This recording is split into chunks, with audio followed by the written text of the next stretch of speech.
Hi, hello, everyone. Welcome to a Standing Stones Midsummer stream. Can you hear us in the chat? Let us sound off and make sure we can all be heard. Live captions are rolling. You love to see it. I unmuted the tab that I have it open in, and you can, in fact, be heard. Hell yeah, hell yeah. All right. Adjusting the volume on my interface, though, because I sound a little loud. No problem. Hello, Vampire Countess. Welcome.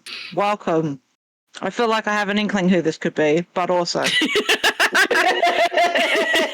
It's a dope-ass name, and I must shout out names on the stream. And everybody else in the chat is all of us, so. I sent the thing to a few other servers that have people we don't know in them, but I did just send it like an hour ago, so it's entirely probable that those people just did not show up. They might show up. Who knows? Yeah. It's possible. For those of you who are just joining us or are maybe catching up on the stream later, hello. We are here today in lieu of a reading of Midsummer Night's Dream, which was the original plan, as today is the summer solstice. Depression is a bitch. And so instead, I was to my friends in our beloved guild, hey, what if we just played fairies instead? And everyone was like, this fucking slaps. And so here we are. In Dreaming Avalon is a game we have played on Follow the Leader way back in season 2. One of our now full-time cast members, that was his OG guest spot back when we were such youthful podcasters. We've also played on one of our charity streams in the past, some of the same players. I believe it was myself and August, as well as Richard and Malia in that game. But this is a new game, a new day. But for those of you who maybe don't know, In Dreaming Avalon is a role-playing party game from Lumpley Games by the always awesome D. Vincent Baker and Megby Baker. And I'm going to do this little opening spiel, and then everyone's going to sound off, and then we will introduce our characters in the way thus dictated by the text. Because party games come with fun rules. A fair warning, dear listeners, I've just warned my fellow players. It is hot, and so my filters may be fluctuating in their efficiency. You were playing with me and Dirk. What filters? That's true. I'm getting off topic. Let us begin. Right. What orchard is this, we fairies, we knights, in which we meet? It is the orchard of Dreaming Avalon, the sacred Isle of Apples, the golden summer crown of fairyland. We knights, late of Arthur's round at Camelot, we knights are travellers here. We lost our way upon the mortal road, or else lay down beside it to sleep, and so dreamed ourselves to this strange place. And we fairies, we are the court of the goddess moon, and this her queen, Morgan Le Fay. We also slept once, and were mortal, in ancient and forgotten time, but now we are fairies, and our waking life is yet our dream. What will we hear, we fairies, we knights, to while away our dreaming hour? I'm Jade. I also go by Coda. You can find me most places on the internet, should you be inclined, at Jade Oxford Rose. Playing with me today from Follow the Leader, we have August. Hello, I'm August. You can find me on Tumblr at Strange Harpy or on Blue Sky at harpydora.bsky.social, and my pronouns are they, them. And we have Shrug. Hello, I'm Shrug. You can find me on the internet at Secret Frog or The Secret Frog, and my pronouns are he, him. From the room where it happened, we have Danielle.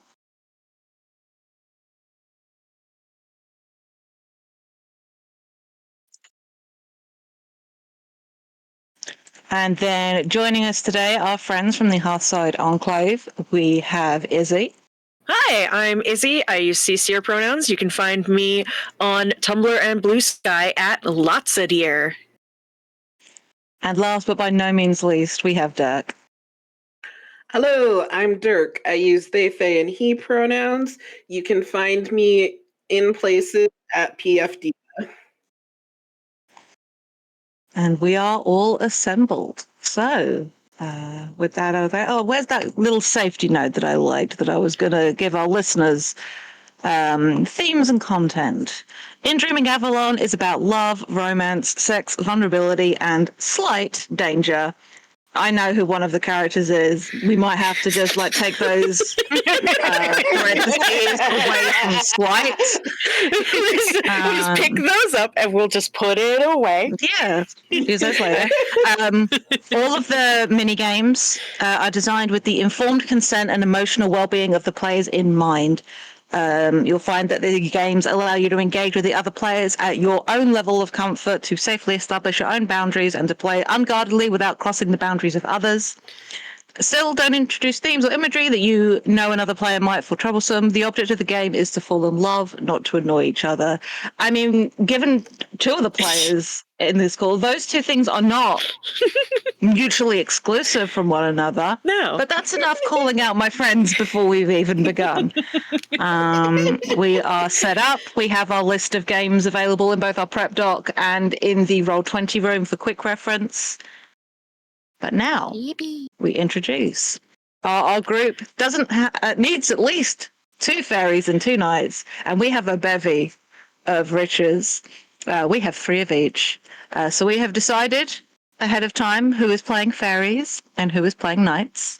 So now we will go around the table. Anyone can volunteer to introduce our characters. It all comes with a little script.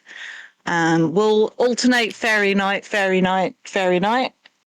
So one of you fairies can just volunteer to go first. I'll go first. We'll do marvelous. We'll do the spiels, and then we will get into games. So, All Ely. right. Yes. Just double checking some things. Okay. That's Yes. I am a fairy of Dreaming Avalon. I appear as a mortal genderqueer, except that my limbs are too long and my teeth are too sharp.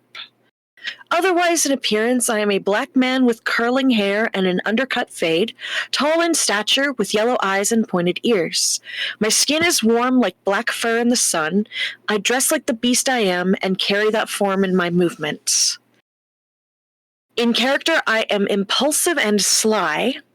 My name is Gibber. My pronouns are he, it. I am a knight of King Arthur's court, come here to Dreaming Avalon. I'm a non-binary woman, and in appearance I am built like a dancer, lean, with long limbs, though shorter than my fellow knights. I wear my wavy black hair back, hiding its length, and a long sword at my hip. My pale skin is lightly freckled, and my armor is a silver-grey mixture of chain and plate that echoes the color of my eyes. In character, I am thoughtful and good-hearted. My name is Elena Dabrowska, and my pronouns are she, they. I am a fairy of Dreaming Avalon. I appear as a mortal woman, except that I have large glossy black wings that stretch out from my back. Otherwise, in appearance, I am tall, with bone-white skin and blood-red lips. My hair is long and dark and covers my body in such a way that it looks like a black dress. Where my eyes should be, there is nothing. In character, I am capricious and sly. My name is Ningal, and my pronouns are she, her. I am a knight of King Arthur's court, come here to Dreaming Avalon. I'm genderqueer, and in appearance, I am rather tall, with dark brown skin and decorative gold face paint bisecting my face and highlighting my light brown eyes. I wear light armor that provides me more mobility than defense. In character, I am confident and passionate. My name is Jinx Atherine. My pronouns are they, them.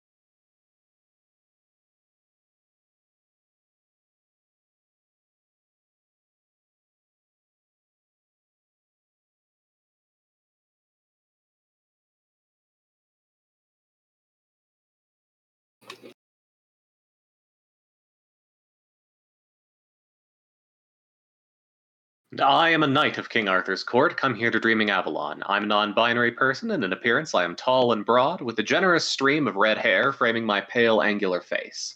I wear heavy armor and carry an equally heavy shield, and alongside it the promise of an axe. In character, I am daring and cheerful. My name is Sir Vivian Blackthorn, and my pronouns are they, them. And thus we are assembled. I am deeply amused that Elena, who is maybe 5'9" in heels, is the shortest of this group. Look, we know what we're about, all right?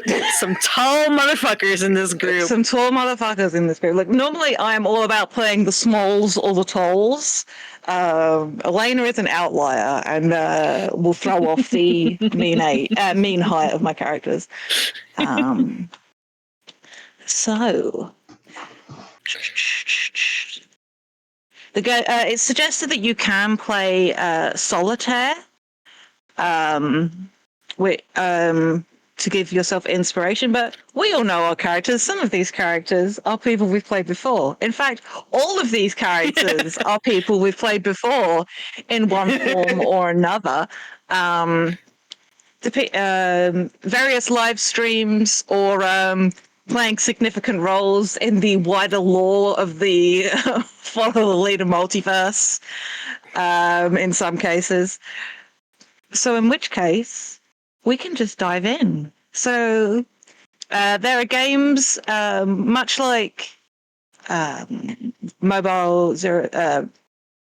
I never get the names around there. Much like Firebrands, Mobile Frame Zero. In Dreaming Avalon is a collection of mini games that allow you to become entangled with your fellow players. Games can be played more than once. If you've listened to a Standing Stones stream, and I imagine Hope's Hearth is much the same, that there are some games that will always come up because we know what we are about as people. Yep. I can tell you that probably the exact same games that you guys played on Follow the Leader, we ended up, when we played this on Hope's Hearth with Richard, we played those same games. Look, as people, we know what tropes we appreciate. We really should have built this stream with some fucking romanticy and got the book talk crowd in. That is a failed opportunity on our part. Do any of our podcasts have a like production TikTok account is the question. I offered to start one, and it was decided that was not required. And that's, you know what? That's fine. I had one for a minute, and then I gave up on it. Yeah. But the games available to us in Dreaming or while Dreaming Avalon or Dreaming of Avalon are The Court, a dance, an ogre or a perilous quest, a hunt, a feast, a joust, meeting sword to sword, mischief, solitaire, and stealing time together. So, my dear friends, who's got their eye on a game and who wants to go first? Each game has its own rules that we will read out. Some have starting questions. Some games will involve all of the characters. Some will involve just one. Some will evolve between that. We shall see. But we'll at the top of each game, you'll find out what's about to happen, at least mechanically. Plot-wise, God only knows. God has no place here. The light of the Christian Lord does not shine upon this stream nor this podcast, and we do not want it. Nor do we wish to have the light. Nor do we wish to have the light of Jod. He sucks. Other fictional gods. I am accepting resumes.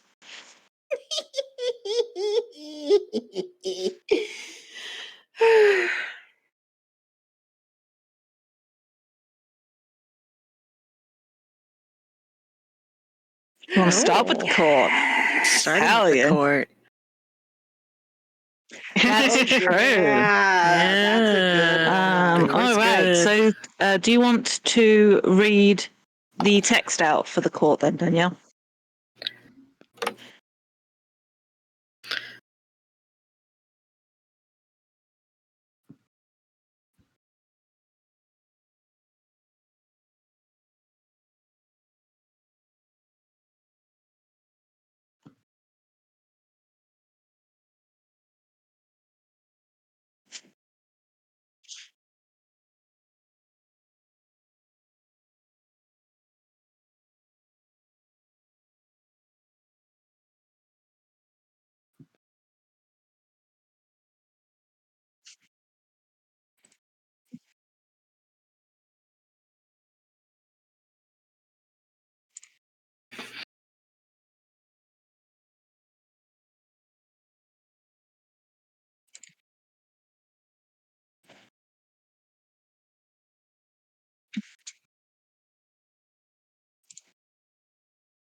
Or do we want to find out who's who first?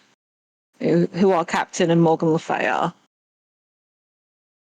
Let me deal everybody a card, specifically with what do you mean all players includes offline players? That's not helpful.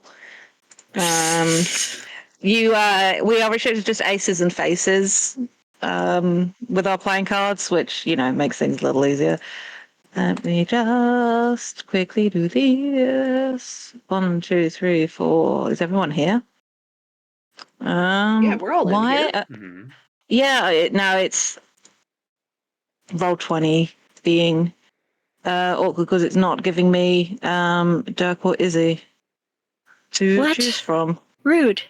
Oh, no, Nice. now they're there. Now they're there. Now they're like, oh no, I'm hiding. Everybody You gets can't a have them. card. They should go face down. Right, don't look at your cards. What? Do not look at them. I'm gonna look at Not him. yet. Don't look. You can't look. It needs to be face down. I'm so curious.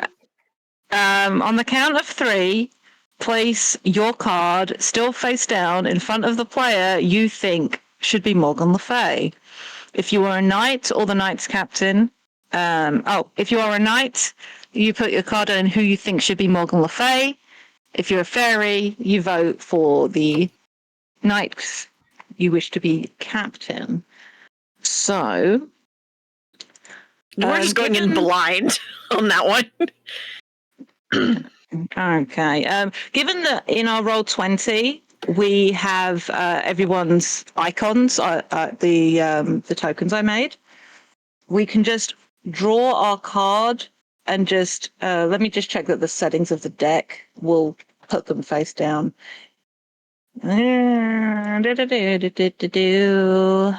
Disable. I think you have to look at your card in order to move and select it. Okay, well then on the honor system, say who you're going to vote for. And then you could just put it down. Because you put your cards down. If we were playing at a table, we'd be literally putting the card in front of the person anyway. Maybe we should all type it in and then enter at the same time. Do we all? Do we only all pick one person? Yeah, but someone might pick the same person. Yes, because this is why there's a card allocated because the cards have values. So, all right.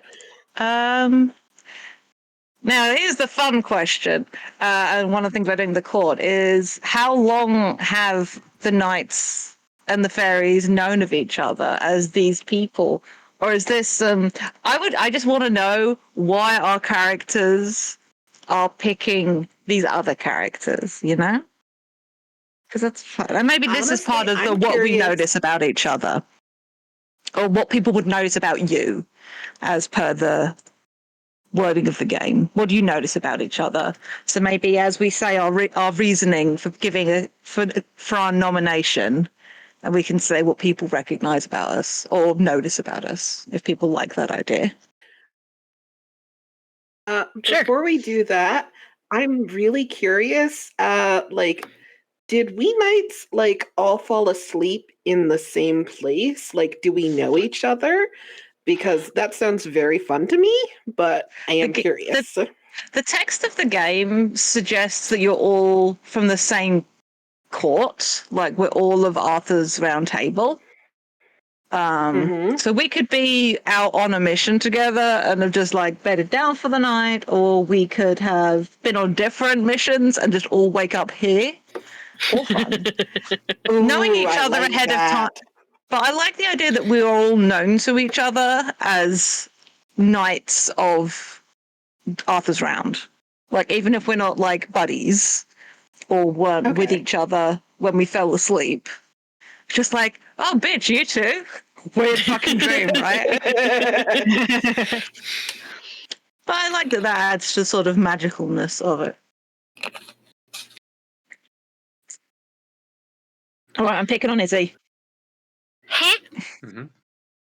Yep, go on, Izzy. Oh, in Discord, I No. did not write my pick yet. Hold on. Okay. Get ready to hit enter. Smooth. Okay. I'm really bad at this. Hold on. Me not remembering anybody's character name.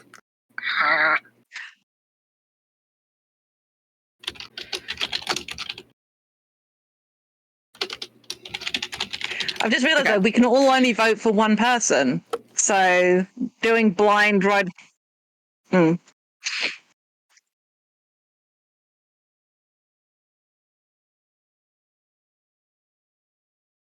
Yeah. Okay. Okay, I've got. I have my. It in We got it. Discord. Right. On the count of 3. Let's vote. Well, I say vote. Let's declare. All right. 3, 2, 1.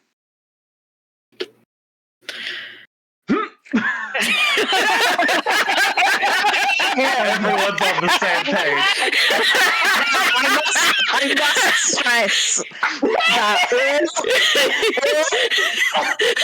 all of the fairies and all of the knights voted for the same people. So I feel like that means that we don't even need to see what the values are. We'll just hold these cards for the next time we need them. To clarify, I was gonna vote for Nimble. I was voting for Felix because I was just like, it would be funny to make him uncomfortable. Yeah, man. Why do you think I did it? the knights have voted for Felix to be Morgan Le Fay, and the fairies have voted for Vivian to be the knights captain. I got to know what cards people had, though. Do you just want us to draw in place? Yeah, I'm just gonna. Yeah.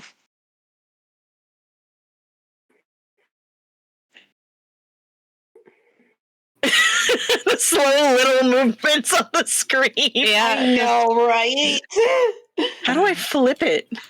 Right click. Click. Oh, And then it gives you. right click. If you're too high up in the dock, like you won't be able to see it.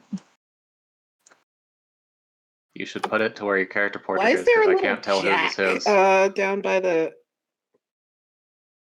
Yeah. Oh, Put on it your your end. character portrait. Oh, okay.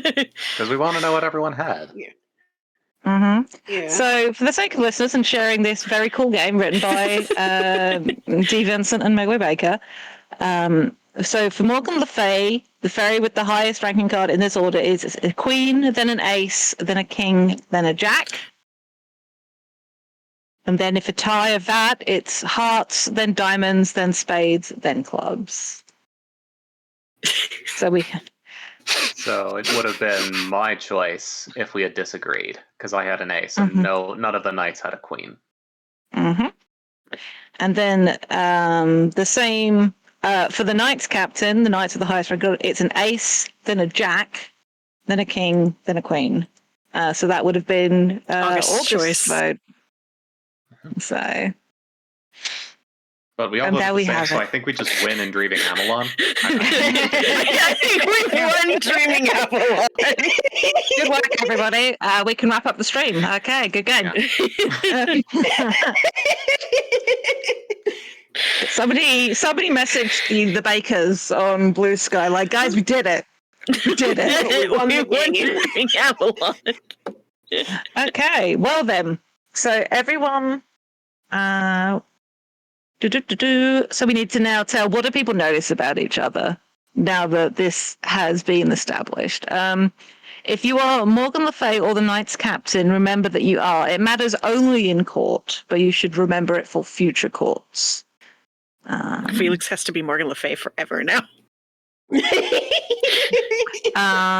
So now we have appointed our captain and Morgan Le Fay. Morgan Le Fay conducts the court proper, and simultaneously everyone plays the court in attendance. And now I want to know what people notice about each other. How is Felix coping with this turn of events? Danielle? I wonder why.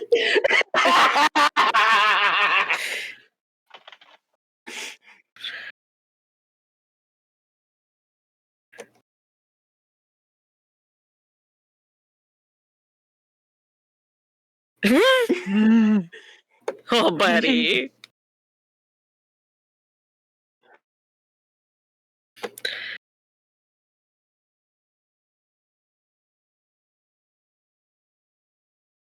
Mm-hmm.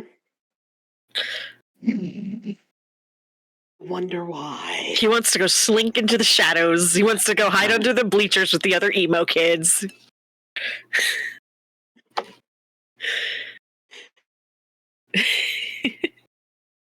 Okay.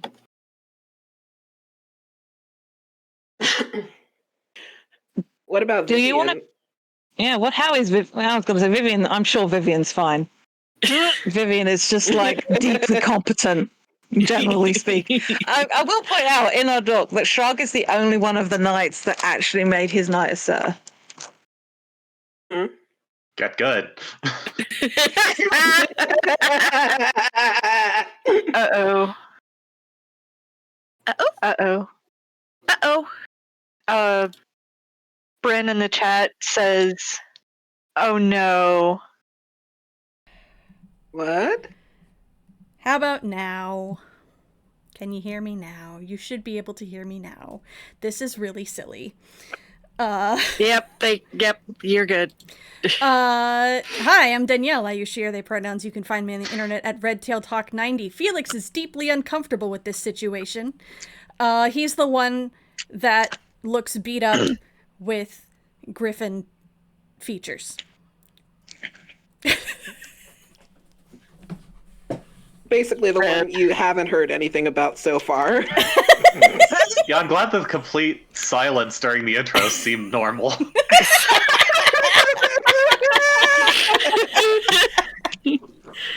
Oh, I'm good. Alas. I've streamed before, I promise. Christ. Do you want to just reread your thing, Danielle? I think you should. Okay. I am a fairy of dreaming Avalon. I appear as a mortal non-binary man, except that I have ears, tail, and wings of a gyrfalcon griffin. Otherwise, in appearance, I'm tall with light brown skin and whipcord muscles. My hair is reddish-brown with black streaks and styled in an undercut top knot. Swirling black tattoos claim the sides of my face, and my blue eyes appear sunken due to the black coloring around the sockets. My myriad scars and bruises are on display as the armor I am allowed to wear is scant. I wear a collar with blood-red jewels so dark as to appear black. In character, I am brooding and generous. My name is Felix. My pronouns are he, they. Yippee. And he is not happy to be here, y'all. He is not happy to be here. He has been voluntold that he is Morgan Le Fay. Crumbling, kicking the dirt, etc. Yep.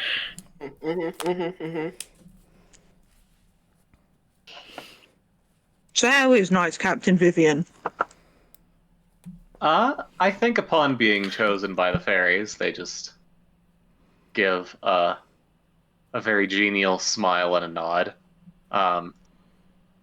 Maybe a little disappointed that one of the other two wasn't forced to flail in the same way that Felix has been.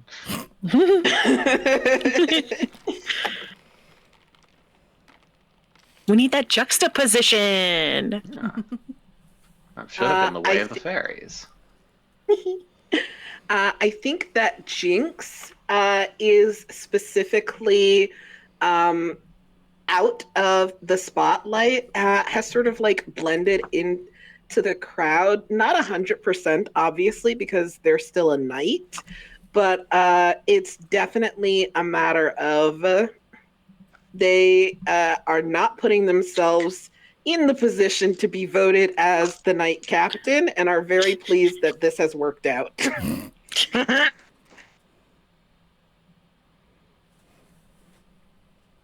What about Jibber?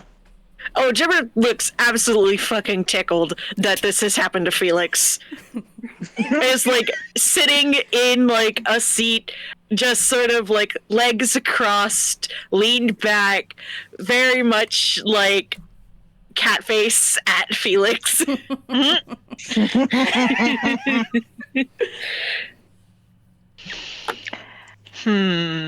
You wouldn't have wanted him as Morgan Le Fay, I don't think.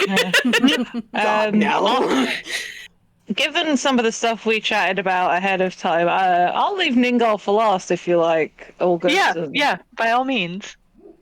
I got you.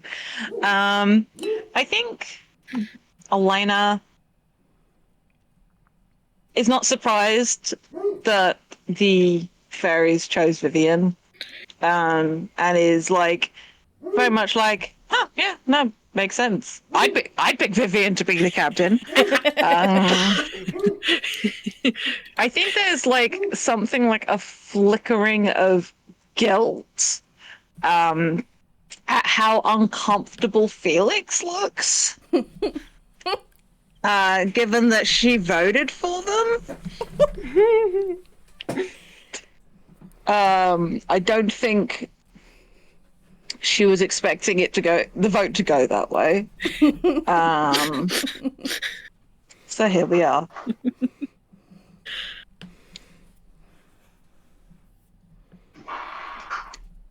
And then, if you don't listen to Follow the Lead, I'm trying to avoid using some of our nicknames for the other incarnations of Ningol. Because this is Dark Fairy Ningol, not Yeah. Zombie All of Queen, Death Goddess. Oh my god, I can't believe Ningol's in Neopets. I'm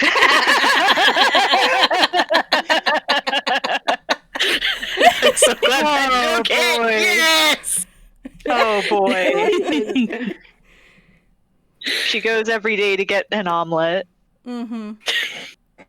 She might be in Lesbians with the little, like, nature fairy. Mm-hmm.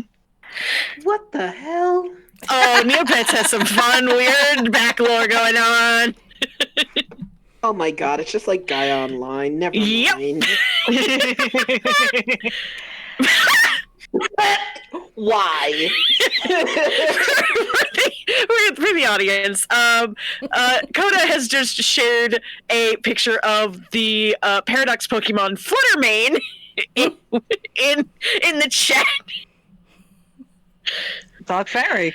Mm-hmm. Yeah, no, you're right. Jesus. Anyway, what's Ningol up to? I think there's a moment, and I'm not sure if you're not paying attention to Ningol during the voting process.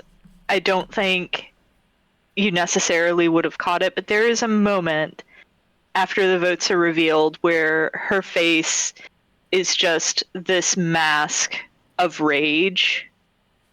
But then that rage just kind of melts away, and it's just a sweet smile as she kind of favors Felix and just politely claps. This is fine. Oh, it's so fine. You're fine. It'll be fine. So now we vibe. The court in attendance. Yeah. Anyone can. There's a bunch of prompts that are things that the various people in attendance can whisper to each other, and at any time, Morgan Le Fay gets to do some stuff. Yeah, so I'm gonna read through these. Y'all be in attendance while Felix figures out what the fuck he's gonna do. Yeah, I think I should say right off the bat that Jinx is watching Ningol and very much did notice. Oh no, and I think goes over to God damn it, why am I forgetting everybody's names? Vivian. And is just like, and I think gestures or sort of nods at Ningol and just goes, do we think this is going to be a problem? I love Dirk, like, ignoring frivolous questions. Nah, I am here to play the game my way. They're being quiet about it. I think Vivian gives a cat that caught the canary smile and says, "Oh, heavens no." Jinx just gives. Yeah. Oh, sorry. I was going to say, Jinx just gives that answer the look it deserves. You can't see my face, but.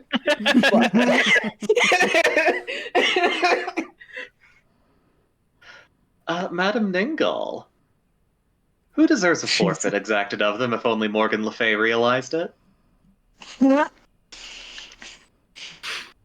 Jesus fucking Christ, Sir Blackwood.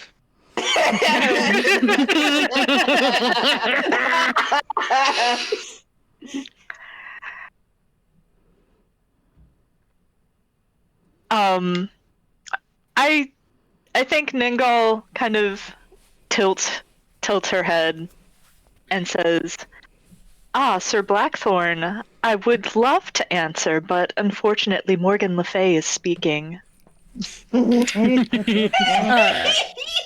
Fucking as if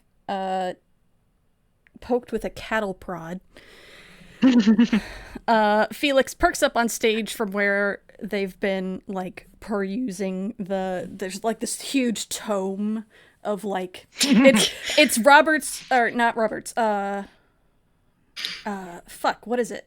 It is Robert's. The fucking Robert's Rules of Order? Yeah, Robert's Rules of Order.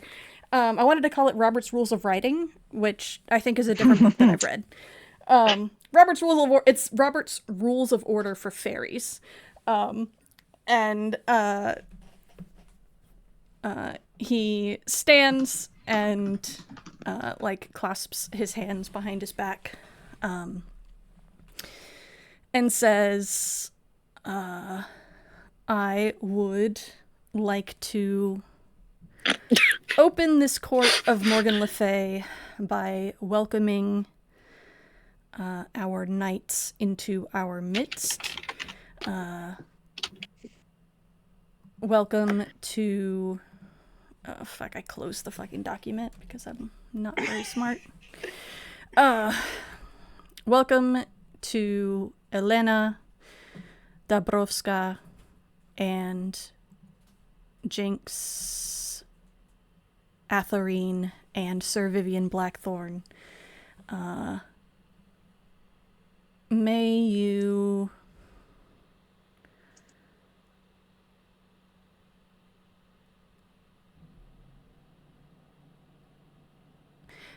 find what you are looking for here in the dream.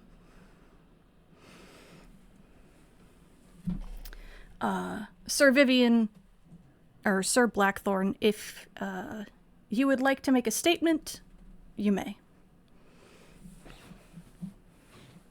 May we simply accept the hospitality of all the fairies of Dreaming Avalon?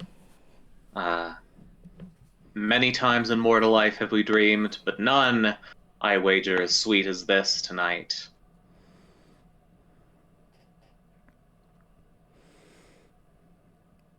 Thank you.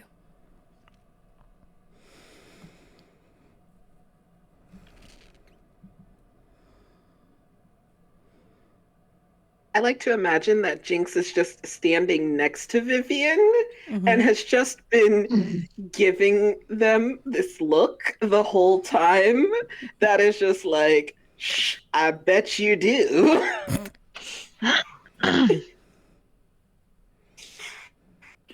They don't say anything. They just have expressions. They have so many expressions.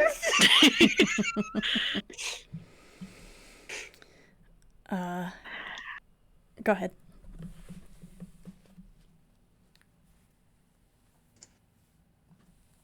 That was all I had to say. I don't know about anything I heard else. someone draw breath to speak. That may just be my headset because it picks up my breathing. Okay. But Or it could have been me sniffing. I can go. I Hell think yeah. Ningal drifts over to Elena and leans down to politely whisper behind one hand, "If you could command any bird to fly down and alight, tame upon your hand, what bird would you choose, and what would you bid it do?"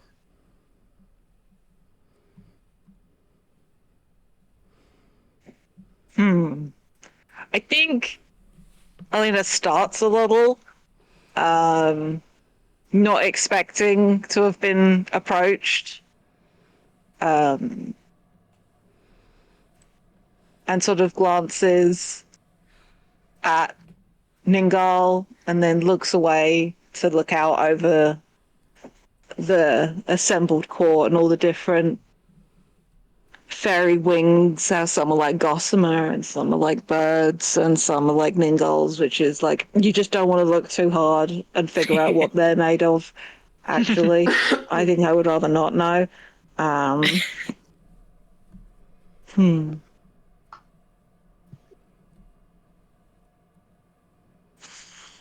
I think it's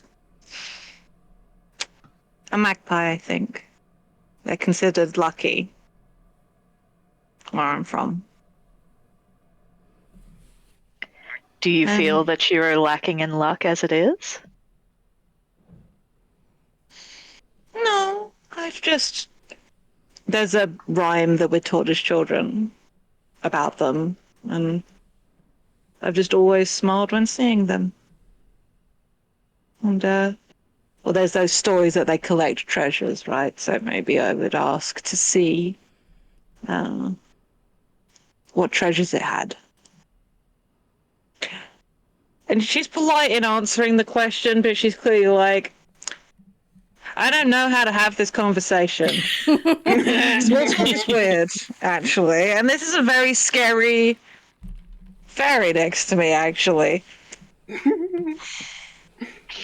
Ningal just smiles and nods and kind of drifts away, satisfied with the answer.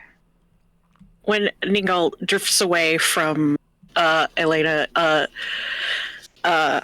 Jibber slinks up to Ningal to whisper to her. Now, if an ogre burst suddenly into the court, who do you suppose it would devour first, and why? Very much cheeky little like sly smile, because he knows this is a stupid question, but he also knows that Ningal's pissed. And she would enjoy just this brief moment of thinking of violence, perhaps.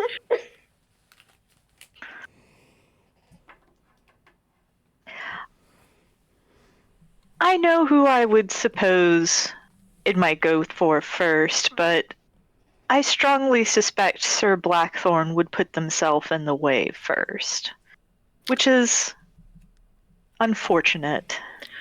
Ooh, not a fun answer. I could tell you what I imagine the ogre might do and what Sir Blackthorn might do in response, but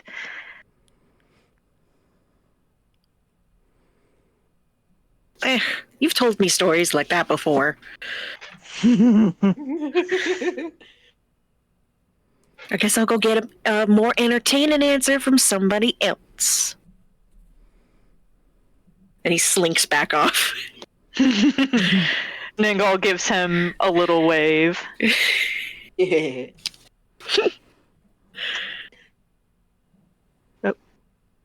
I think Jinx, because I forgot to look at the court and attendance option.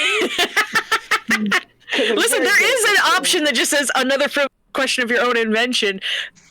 How frivolous is just, it's a matter of interpretation. Yeah, listen. Anyway.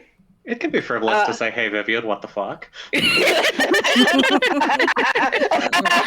Just being in a frivolous way.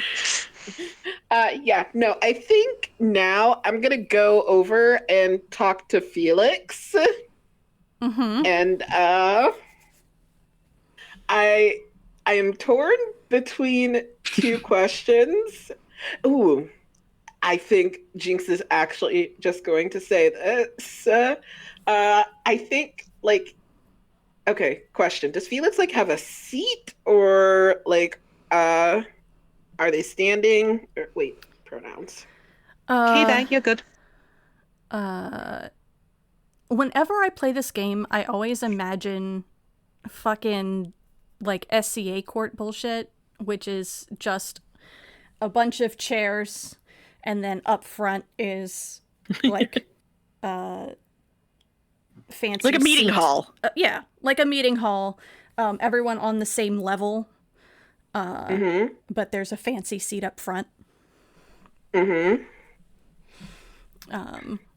I don't think Felix is sitting in the seat. I think he is standing like just to the side of it, as if someone else who's more important that he is guarding is sitting in the seat.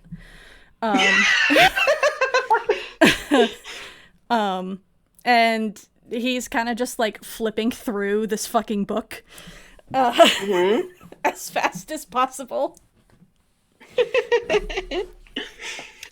In that case, I think Jinx comes over to stand sort of in front of Felix and the giant ass goddamn tome.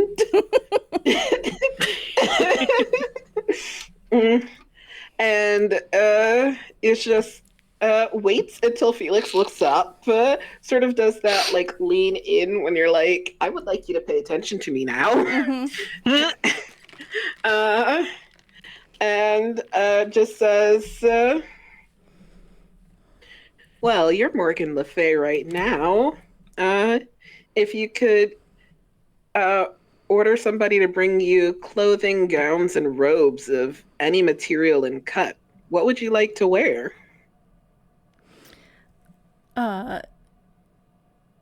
I think he just like blinks blankly at Jinx for a moment. Like, what?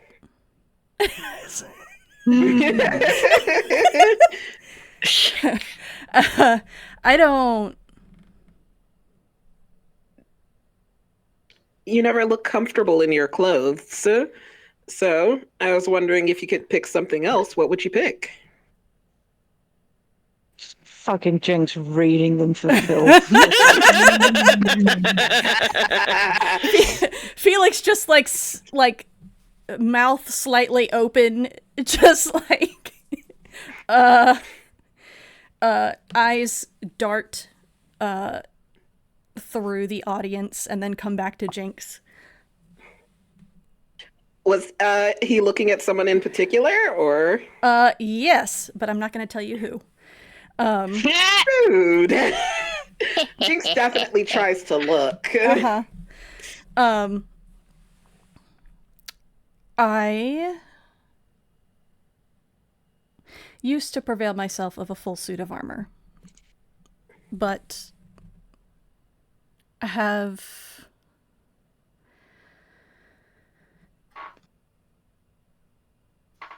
lost it.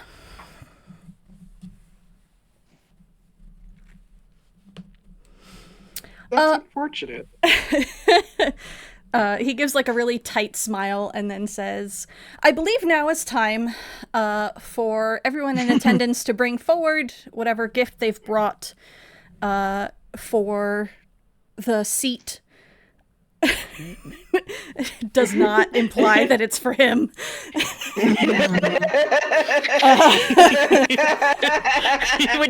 He would never make so bold a claim.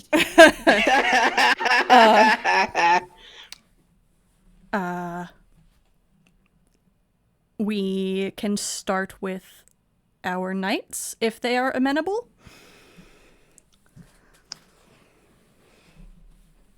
Jinx holds up a finger and runs over to Elena. I'm going to say this for flavor. Jibber has slunk all the way to the back of the crowd. I'm so sure. What?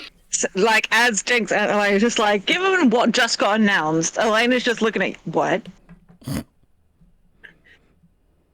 Do you have spare armor?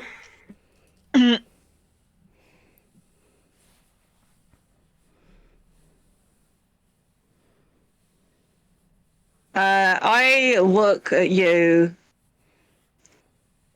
I look down at what myself, I look at you. I look to where you just were. I look at you. I look at the fact that I have nothing with me except what I'm wearing. And I'm like,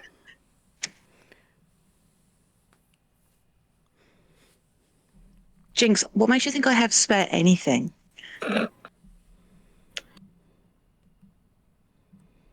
Jinx blinks, takes a second look at like what all Elena's got on, and then like produces 3 knives from God only knows where. And How do you do says, that? Do I want to know where you keep them?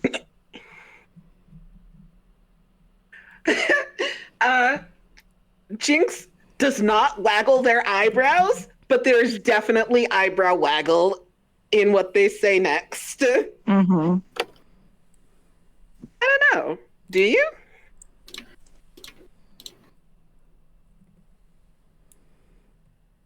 Has there been any attempt to? Yeah, sorry. Yeah. I. While this is going on, I'm hoping that our boss, while in situ, is doing the gift thing. Has there been any attempt to hide this conversation from Vivian? I don't know how far Elena happened to be standing from Vivian in that moment. But I think at that question, putting stuff together as Vivian is maybe approaching, I think that... 1 second. I just need to look at one thing. A moment, please, my friends. Yeah. I think she unbuckles her greaves, so like her leg armor, because she's got like solid like leather under trousers, and leaving the rest. Still got decent boots on, but we'll like take those off. They're clearly like the newest armor she has, so it's not quite as fucked up looking. Everything's well looked after, but obviously just like used. It's Right, like yeah. it's the armor of somebody that actually needs it. And then I thought Dirk was calling me a nerd in the chat. I realized that was potentially easy. No, Colin is the nerd. Yeah, For me, saying that I always imagined the court as a theater in the round. yeah, and I appreciate you. Thank you, fellow But yes. theater kid. But yeah, I take off the greaves and I'm left in just sort of like my boots on that part of my body, and then I'm just like, I can probably spare these. I just don't. Okay, there you go. Why am I giving you this? And to be fair, Elena kind of has like, why am I giving you my armor to give as a gift? Jinx does not answer that, and instead puts the knives back, takes the greaves, and says, I'll show you how I do it later. And You suck. You suck. As Jinx walks away, you fucking suck. Okay, I have a question though. Do they turn around and walk directly into Vivian? That's very funny and good, actually. Smack. Holding Elena's greaves.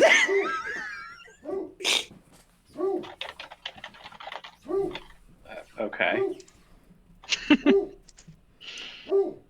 You can say no, I can walk into somebody else. No, you could smack into me, that's fine.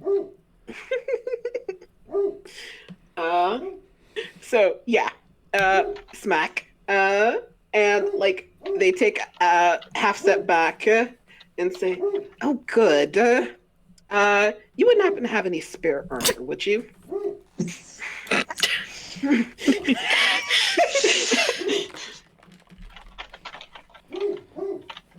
Little delayed in coming up with a gift, Jinx.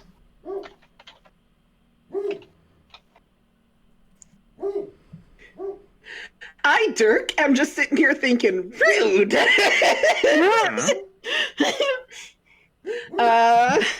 I think. Sorry, you go, Jade. I was going to say, just like, look, I had a gift, and then I thought of something better. Exactly. I think what Jinx says is, I'm being flexible.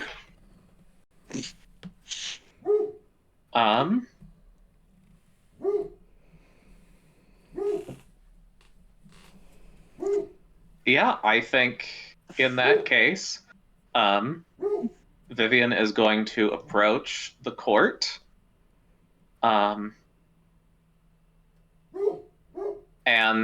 begin to fully doff their armor. Oh my god. Incredible. Oh my god! And lays it all in front of the empty seat at the head of the table. Gives a deep bow to Felix, now in just, the light breezy underclothes. Still decent, presentable. Right, yeah. Just no longer. Didn't give up the in cape. armor. Still wearing a cape. Yes. Absolutely still wearing a cape. Has to have some level of like gravitas.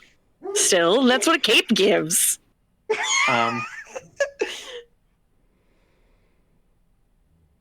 A gift to the fairy court of that which we make in the court of King Arthur, that which we, by all rights, should not need while in your realm.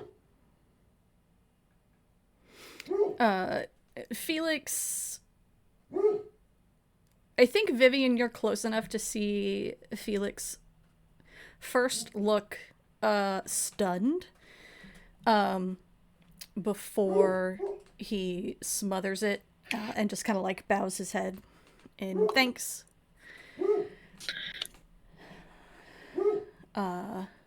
Your gift is accepted. Thank you, Sir Blackthorn.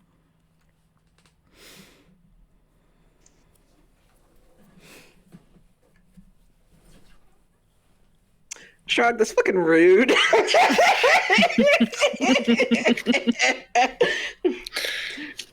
Just fully showed me up. I love it. I have no spare armor for you. Felix definitely watched that whole exchange. Like, Yes. Oh yeah, absolutely. Jinx does not strike me as a particularly subtle person, I'll be honest. They can be when they choose to be, but they were not choosing to be.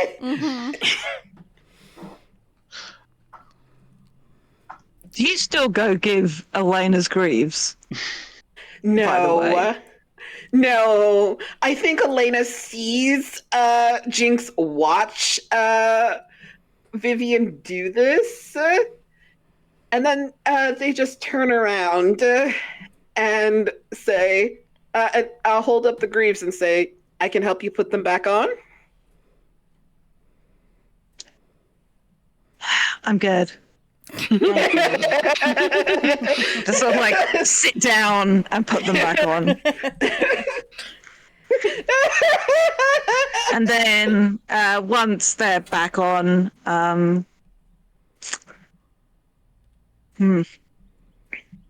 Elena will go to present her gift. And I think it is a song in her native tongue. And something about the ambient magic of Avalon. Look, Sinners is great, all right? We all saw Sinners, yeah. We're all Wait, what? the movie Sinners. Oh, I actually haven't. Dark. Dark, you need to see it. Anywho. Listen, I also haven't seen. I saw the TV glow. Okay, I understand. Okay, well, but see, there's a difference there. I saw the TV glow will make you feel like you've been hollowed out and something has started taking root inside of you. Sinners will just make you go, holy fucking shit. Okay, Sinners but I is a did much see easier bones and watch. all. Yeah, Sinners is a much easier watch. Oh, I'm sure. But anyway, to get back on topic, I think Elena's not like the best singer in the world, but there's something about the earnestness with which she sings and the magic of Avalon that this song from a land of deep snows and harsh winters, like just the smallest smattering of snow starts to fall. It's all about Um, vibes. Ooh. Just a little bit, like a cool breeze, a pleasant one wafts through, and like there's just this faint, and like this delicate snowfall, like just flutters down around the seat. And when she's done, she takes a step back, bows, and then is going to quickly go make herself scarce. Like, all right, I'm done now.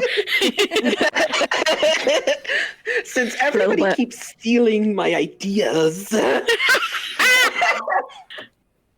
I think when Jinx You goes tried to up, steal my armor. I think it's only fair. I wasn't trying to steal it. I asked. If I was trying to steal it, you wouldn't have known. Give your gift, smartass. So I think Jinx goes up, and what they present is something that oh, I know what they present. They present basically a tutorial on how to do their makeup and what it means, and what their makeup says about them, and what makeup can say about a person. And they have like a small makeup kit that they brought with them, but it's honestly just a pot of gold paint.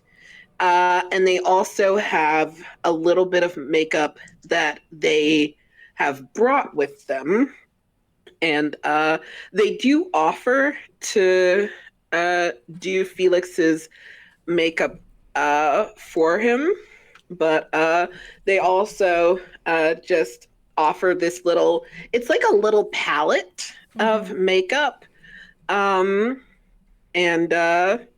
So they like give this brief explanation of what the makeup means, and I don't have an explanation offhand, but I definitely think there is something about the makeup that says something about their background or family history, and something about the type of thing they do. And so they go into like one of those general explanations of if you wanted to do this makeup for yourself, this is what it could mean for you. And here's like a part of my makeup and what it means. So they don't explain all of it, but they do like offer to do some makeup for Felix if he wants it. But it's also one of those, or you can take this makeup palette, do it yourself, or you can just take this makeup palette and continue on. He thanks you and takes the palette and says, maybe at another time. And Jinx nods, bows a little, and steps back and goes to see what Gibber is doing. Derek, I'm gonna fucking fight you. I forgot. That's always staying in my head, okay? You gotta change how you say it in your head. Gibber. Why are you coming to see me? Presents are supposed to be happening. This is not a time for attendance. No, not like that. You're sneaky. I want to see what you're doing. You and Ningal. So No, it's not yeah. just you I'm looking for. No, I'm in the back. I think Gibber was in the back and like was kind of like paying attention to what the knights were doing as he was hastily figuring out what the fuck he could give Felix, because I don't think Gibber thought that far ahead with this. And finally, it has something, and sort of like twists his way through the people to the front to present its gift to Felix, and puts on a show about it. Very much like has this like box in hand, fairly plain looking box, but of nice build, wooden, hinged with a latch. And he drops to like his knees in like to one knee in a bow, like, and drops his head and says, "Felix, our voted Morgan Le Fay for this court. I gift you this. Please keep the contents to yourself, though, as others would grow very jealous of what it is." And inside is a rot skeleton key that goes to something. Okay. It has a red jewel that is almost black inset into it. Mm-hmm. So there you go. Yeah. Thank you. You're welcome. And then Gibber like gives Felix like that cheeky sly smile before he I think just takes that moment to like snap his fingers, and he turns into this weird little ferret creature and just is gone. Very good. Yep. All right. I think Ningal approaches last. Mm-hmm. And she doesn't stride, she glides. Mm-hmm. And when she reaches Felix, she does she kneels and then bows so her forehead touches the floor. Mm-hmm. And she says, "Oh, great Morgan Le Fay, I gift to thee a single boon to be used as you see fit. Choose wisely." That was already then- terrifying before choose wisely. And she stands and kind of flutters her wings a little bit and then walks away. Okay. Felix keeps a very straight face. And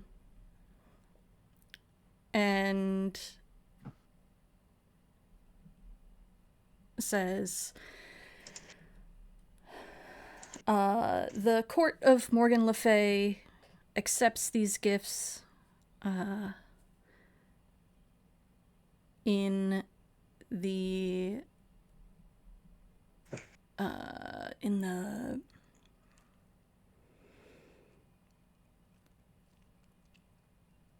In the spirit which they were given? Yes, thank you. In the spirit with which they were given. And before closing this court, I would make a law for this reign. And he looks at Ningal as he does this, and he says, "If anyone is killed, they must bring complaint to the court, and their killer must face a forfeit."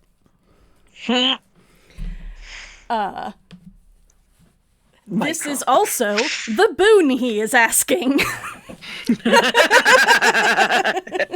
Smart. Don't fucking kill anybody, bitch. Okay, genuinely, I was looking forward to getting killed. You can be killed. You're just... Ningle's face is completely stony.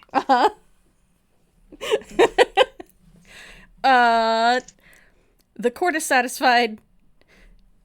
Thank you.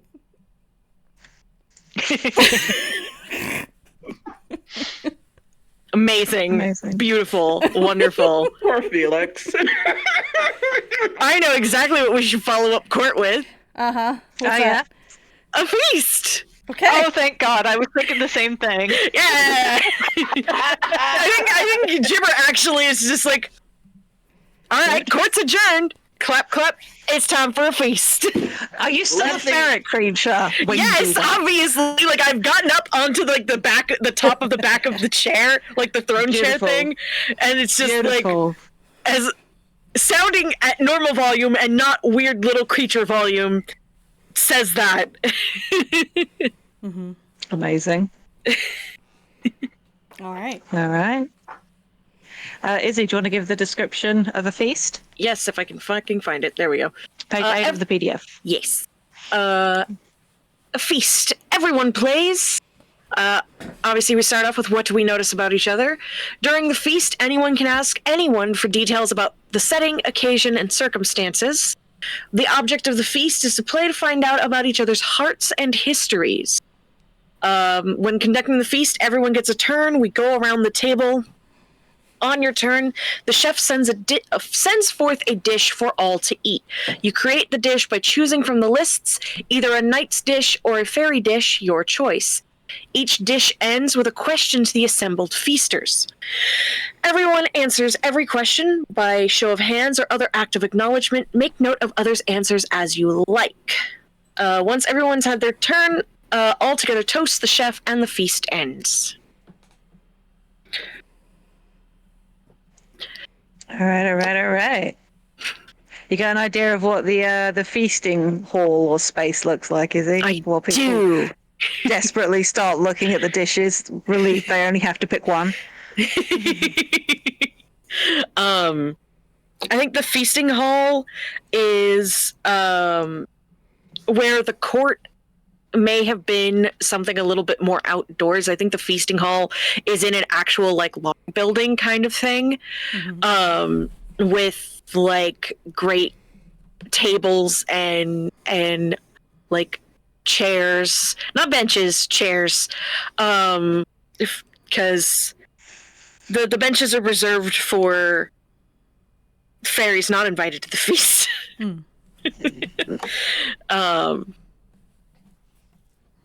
There is no chair at the head of the table because it's only reserved for special occasions. There is a great fireplace at the back. My brain is going kind of like a mix of like stereotypical, like when people are like a Viking hall, but also like definitely more just medieval English. So, and there's all of the cutlery and everything laid out upon the tables,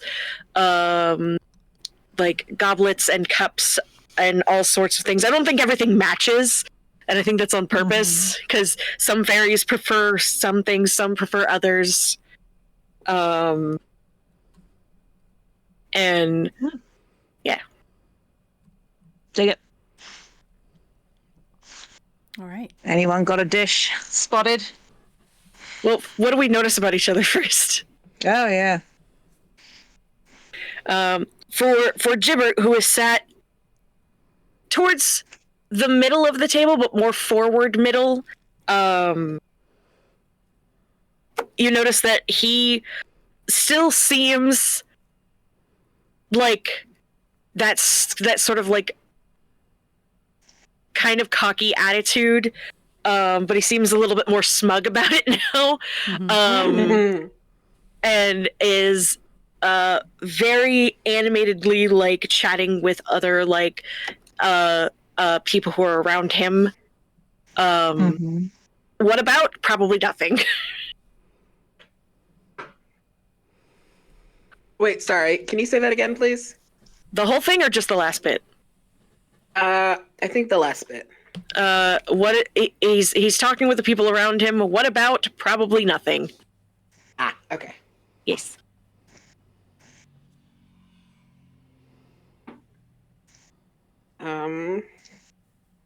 I think Jinx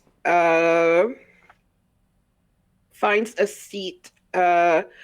So this is like a Viking log building. Like, how is the seating set up? Did I miss that? No, it's a long table, so the seats are arranged on either side. Yeah. And is it like a long bench, or are they individual seats? Individual seats. Ah, okay. In that case, I think it's just important to note that when Jinx sits, they sort of sit like perched on their seat. They're not like fully. They're not the sort to like fully settle into their chair like it's Thanksgiving dinner.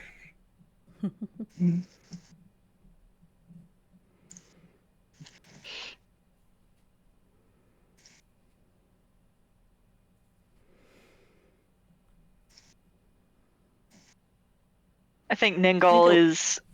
I'm sorry. Go ahead. Well, no, you do. I think Ningal is looking, politely pleasant. Like that stone-faced look from before is gone, and she looks, like she did for most of the court, where she seems to be just, politely pleased, and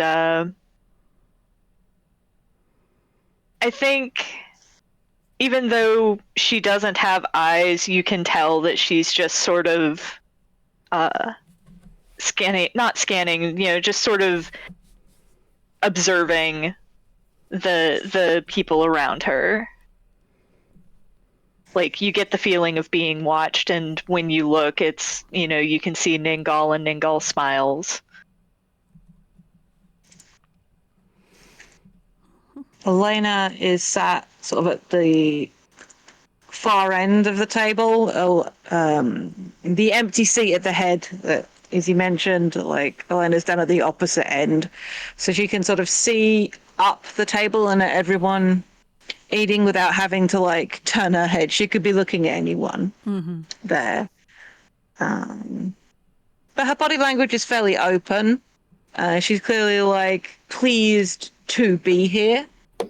I think like she may have taken off some of the armor she had on before. It's down sort of just more like the male shirt and the leggings now. So dressed down for dinner,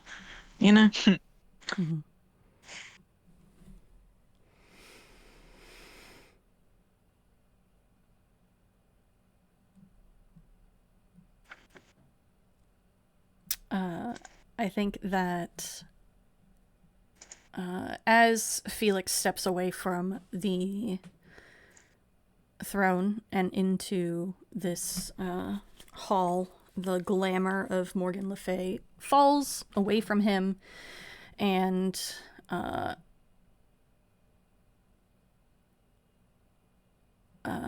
think he looks really beat up, in a way that he didn't when he was conducting court, because of magic bullshit. And like there's a huge bruise blooming on his chest and a couple of claw marks that haven't healed fully and are still kind of red and angry. But he does seem much more comfortable now that he's not up in front of everybody. And I think he sits across from Elena.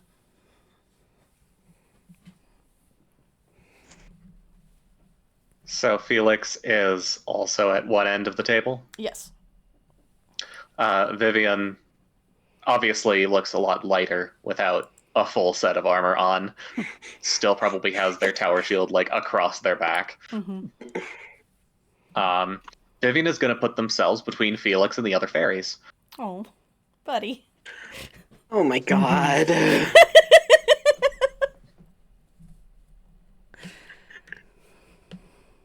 I'm gonna have to fight Shrug. I'm just gonna have to fight Shrug. You might have to fight the other fairies.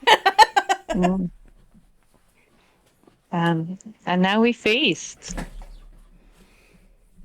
Feast, feast, feast, feast. Well, Izzy, you've had time to think what dish you want to choose, and then So- we'll get a question, and then we all yes. answer the question. The question that I choose. So the dish that comes out that Gibber seems particularly excited for is sugared damson spiced with nettle's venom. And the question that I didn't look at just to figure out, I just figured out what dish I wanted to Oh, do. God. Didn't get that far. Is my friend. Okay, before you ask your question, I would like to make it known that these questions seem to assume monogamy, which does not please me. So I will be altering a question. That's all right. So Hell yeah! Absolutely. Yeah. I think just like the tone is just like because of knights tend to be very chivalry coded, and the unenlightened Mort Arthur doesn't is way too judgmental of the what really should have been a triad between Arthur, Guinevere, and Lancelot. If you know, you know. The mechanisms, they get it. genuinely just thinking about them. You're in good company. Got multiple freaks here. So the question that I have as we're eating our sugared damson spiced with nettle's venom is, if your heart is free to be won by boldness, by tenderness, or by patience, then the spice of this dish overcomes you. Who's overcome? And I am taking the right to go last. You're valid. Vivian can only get through one bite of the sugar damson before having to set it down.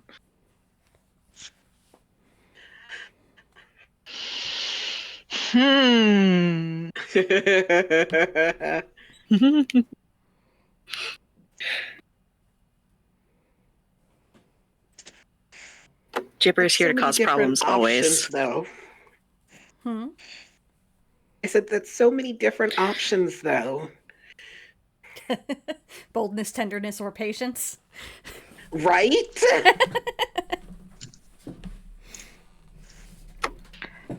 Maybe you could just trying say, to keep is your that- heart free? Free to be won. Yeah, is your heart free to be I'm won? trying to keep a note in our prep doc of this so people can refer back after if they so Oh, wish. bless you. Thank you, Jade. You are the best. I try. I think Jinx does that thing where they start to take a bite and then they sniff it and they reel and they just sort of gently set the utensil back on the plate. Like, have you smelled food that is so spicy? You're just like, I'm gonna not and say I didn't. Mm-hmm. Mm-hmm. Yes.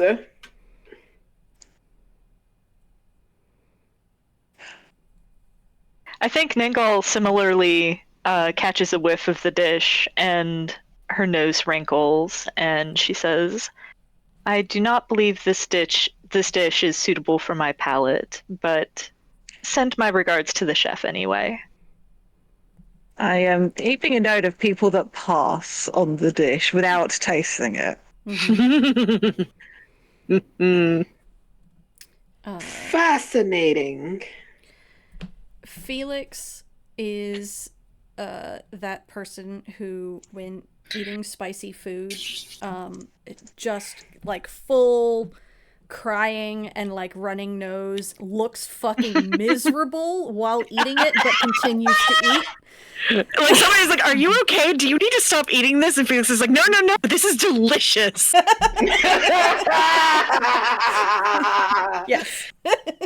So the spice affects them, but doesn't overwhelm them? Yes. Or are they overwhelmed, but okay.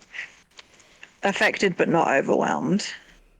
Or affected but unwilling to set the dish aside. It didn't say to set the dish aside. It just said the spice of the dish overcomes you. That's my answer. Look, And in my defense, Jinx was overcome by the spice. That's why they didn't eat it. okay, do you want me to put you down as overcome then? Yes, please. Okay. Understood.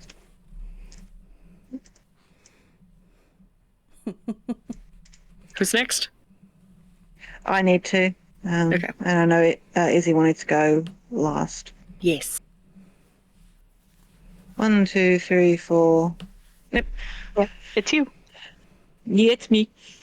I think Elena takes a spoonful, not realizing that it's going to be spicy. I don't think Nettle's venom is not a spice she's used to, and so the smell doesn't really register. It is more like taken in by the sugar. And in the same way, I think you can get like those tamales candies and stuff like that. Yeah. I think there's just this moment of clearly realizing, oh no, this is so hot. Oh no, oh no. And Aw, poor she Elena. finishes the mouthful, but with her skin tone, whole face, just like super pink cheeks. They're just like super flushed looking. And I think I'm going to grant her the same problem I have with Spike. And I think like she even gets that slight swollen, like topical like reaction to the heat. Oh. And can't eat much more, but is definitely just like, and tries not to make it. It's doing, you know, when you do that thing where you're desperately trying to not draw attention to yourself.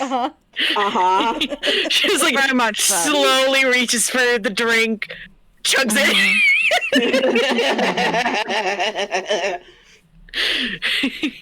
Anyway, what's Jibber's reaction to this dish? So,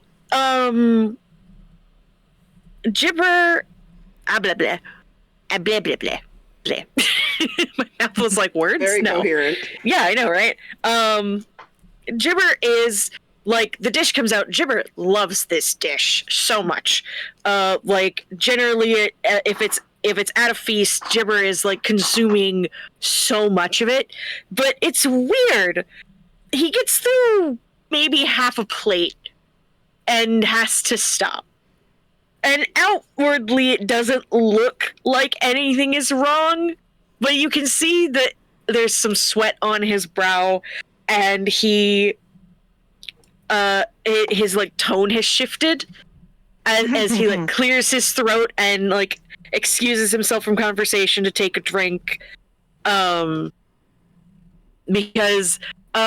he is overcome. It is spicier than normal. Or is it the sweetness that's overcoming him? Who knows? Who knows? But he is Does overcome. he do that thing where he pulls his hair back? Because I know from experience, when you have hair that thick and that long, like it gets so hot. Oh yeah. He definitely like gathers it up and pulls it back with like a leather cord. Nice. Beautiful. All right. Next dish. Who's got one? Vivian is going to call for a hare split and grilled. Delicious. And if your heart's never raced with fear, this dish tastes insipid and lifeless and offers no savor. Whose never has? You're gonna cite Izzy's rule and go last. No, I can go first on this one. I think it's very clear that Vivian called for this and is thoroughly enjoying it. Hmm. Fascinating.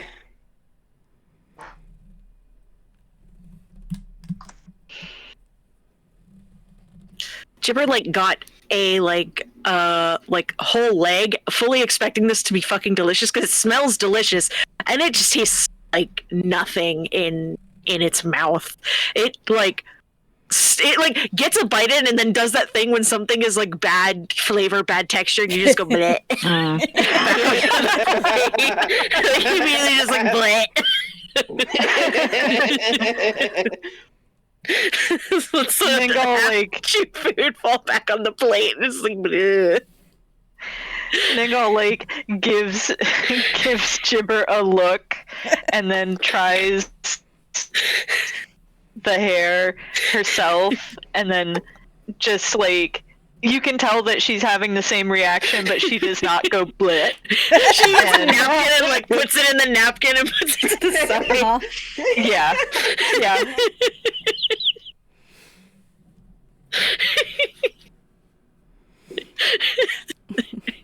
Okay, I have a question though. It says if your heart's never raced with fear, but it doesn't say what type of fear. Sure, it doesn't. Doesn't need to. We're knights and fairies. Uh-huh. Yeah.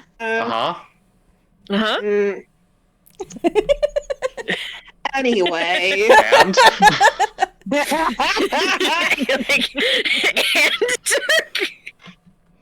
My point is that Jinx gives it a try, looks around, adds some salt, adds a bit more salt, adds some of the sugar damson to see if that helps.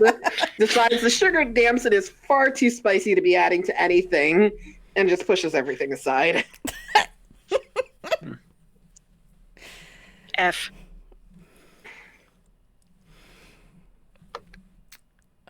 You'll experience fear at some point tonight. There's still time. Oh wait, that's if your heart's never raced with fear. My apologies. Uh-huh. Oh, did you mean for it to be the opposite? I meant for it to be the opposite. So it tastes delicious, and she eats so much.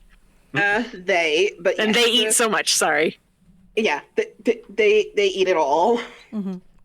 Just a whole hair. Listen. Yeah, Elena also devours the portion she has. Yeah. Felix eats all of it. In that way that, you know how some people can eat chicken wings and they completely clean the bone? But yes. Oh, you mean me? You mean me? You're talking about me. Yeah. I love that trick. I envy those people. I cannot stand the texture of the other stuff. Anyway, the gristle is bad. I can't. That doesn't mean I eat it. I spit it back out, but it comes off the bone. Andrew will just eat the whole thing. And then that I cannot do. And then they crack the bones and suck out the marrow as well. Nice. Beautiful. Next dish. Next. I'm gonna go with sighing cress, unbruised, scented with amber and myrrh. And this question says, if you are unfaithful in love, this dish is wonderfully sweet. Who takes more? But I'm not interested in the unfaithful in love. So I think what this says is if you are now I have to think of phrasing, which I forgot to do. It's a dish that outs you as Polly. If you are open to the hearts of many. Yeah. If you are open to the hearts of many, this dish is incredibly bitter. who cannot take it. If you are open to the hearts That's- of many. Yes, the dish is bitter. Okay, so this is just the opposite. Yeah. Pretty much, yeah. Okay. Because I've noticed that made my head go eh. It's like I was expecting that to end differently. Well, because it seems like they mix the things. So if there's a positive response, then you don't like the dish. If it's a negative response, you do, that sort of thing. So. So who sets it aside? Gotcha. Yeah. And I will reserve my right to go last. I can go first this time then. Gibber, normally, again, this is something that Gibber loves to eat. Puts a massive mouthful into its mouth, starts chewing, makes a face like it just sucked a lemon, and just again, bleh.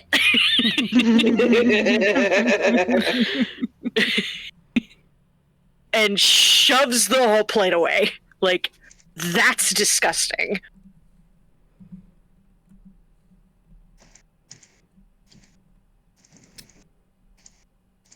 I think that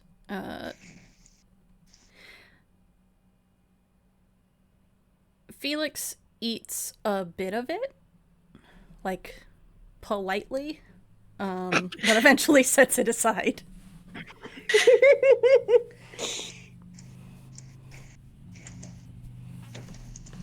Yeah, similar story with Vivian. Takes a little bit, manages to swallow it with just the fucking eye journey of 1,000 miles, and cannot take more. Yeah, Must be something about the fairy food. I think for Felix, it's less it's not disgusting. It's just meh. I'm not really feeling it. Yeah, just I'm eating this. It's all right. Actually, no. The more you eat it, the more you're like, actually, no, I don't like this. Yeah.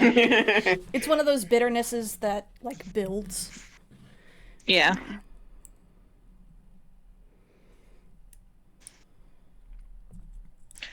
But I think Elena, having learnt the mistake from the last fairy food dish, sniffs it tentatively first and does the little nose wrinkle and just passes on the dish.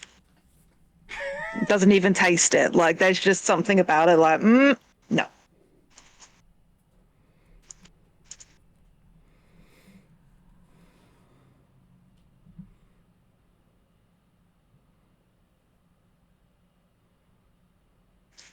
Ningal? What a fun question for Ningal. Yeah. It's giving Lestat, is what it is. Just I'm allowed to be with other people. You?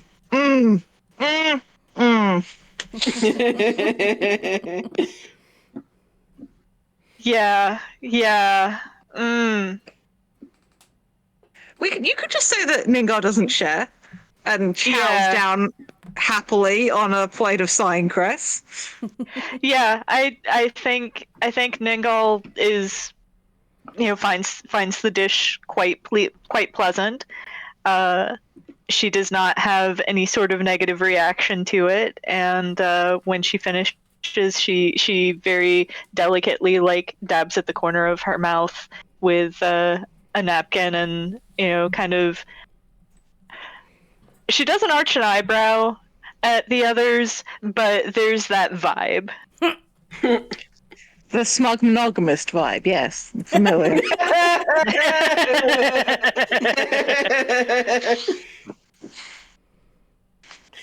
And what about Jinx? Yeah, I think Jinx, similar to Elena, has learned their lesson from the last fairy dish and takes a little bite, and then like scrunches up their nose, spits it in a napkin, sets it aside. All right. We all sucked on some lemons. We all hated it. Lemon is good, actually. This Lemon is delightful. An This is not unripe lemon, then. God, Oh, this I've is never this had an isn't unripe sour. lemon. they Isn't that taste just a lime? bad. Yeah. It's a fucking No, it's not grapefruit just is a what lime. this A is. lime is a totally different beast. Anywho. Next. So this is this is a sculptor I watch on YouTube whose icon is like a cool, cute little fish, and for each stage of the sculpting process, you just realize that's what I'm doing. So All right. Mm-hmm. I think Ningal calls for the next dish. She kind of looks at the knights and, everybody's discomfort, and she calls for currants simmered in sweet cream. How did I know you were going to choose that?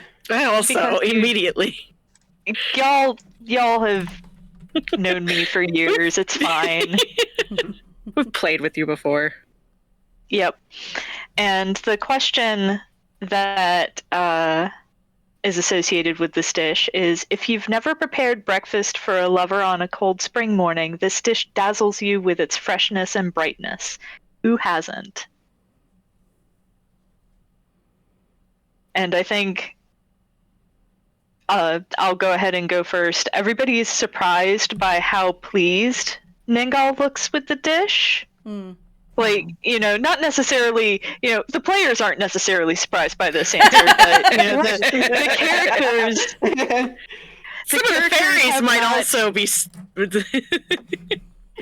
Yeah, you haven't seen Ningal react this positively to any of the dishes thus far. Mm-hmm.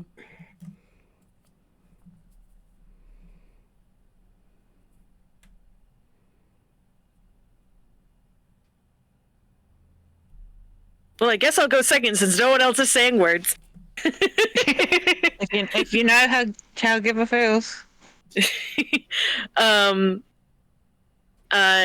Gibber takes a I think after the hair is now mortal food is weird, this might taste bad, takes a small bite and immediately his whole face changes from untrusting to delighted and just demolishes it, absolutely destroys it, and then gets more and destroys that. Good lord. does not use a spoon or a fork, just Chow's down. probably has put them into a bowl and is just hum. Face in bowl. Mm-hmm. And again comes another question that I am annoyed by the lack of specificity, because does it mean never prepare breakfast for a lover at all, or just on a cold spring morning? On a cold spring morning. Yeah, I mean, the way I take it is just it's elaborating to make the question more interesting. Mm-hmm. It's vibes, I think my that- guy. It's vibes. Yeah. But I think if Jinx has prepared breakfast for a lover, you could maybe tweak the response, Yeah. I think Have what fun. it is that Jinx tries it and is just it's okay. They're not into it, but it's not the worst thing they've ever tried.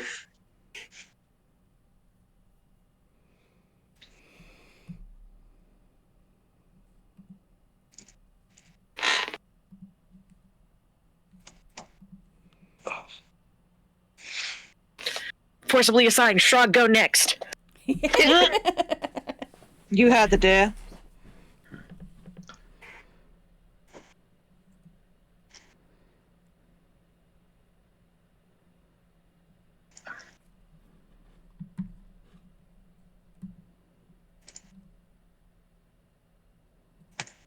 The man is thinking. Yep. Sorry. That's okay. I can go. Who thinks? Go on. Go on, Danielle. I think Felix tastes it, makes a bit of a face, and then adds a very generous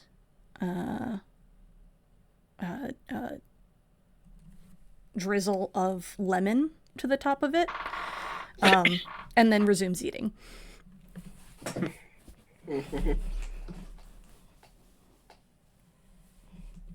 It's a good thing we're also all food nerds here.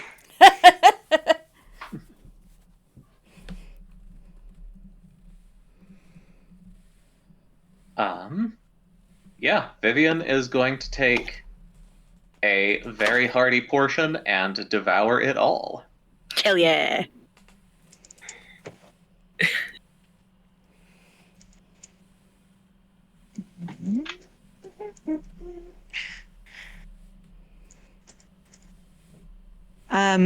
Elena tries it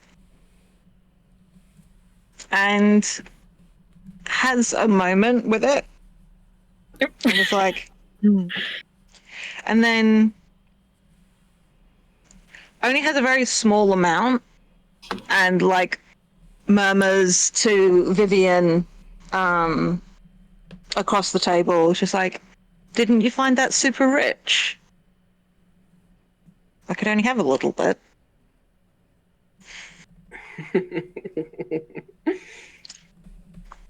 Well, perhaps, but I'm not known for my restraint. That's not what they say back at the barracks. What do they say back at the barracks? I think that's exactly what they say back at the barracks. Interesting. Oh, so you said Maybe I'll restraint take the singular. Never mind.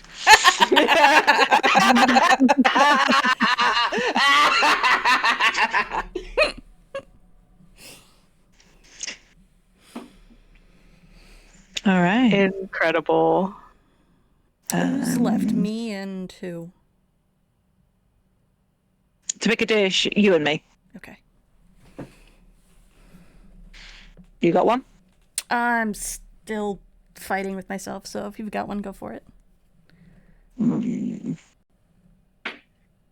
I'll take over notes. I got it. Oh, okay. Love to see everybody supporting each other.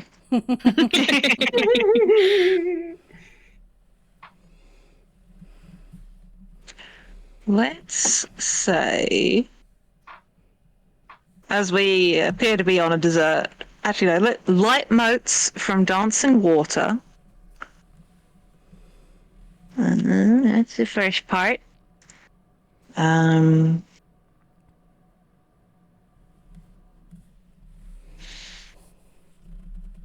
Glazed with strawberry wine. Ooh.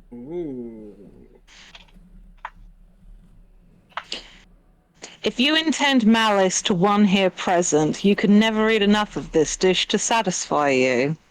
Who cannot? Oh boy. Look, I'm a fan of my fellow players and like to ask interesting questions. Felix devours his portion.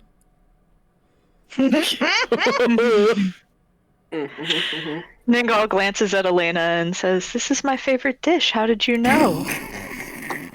And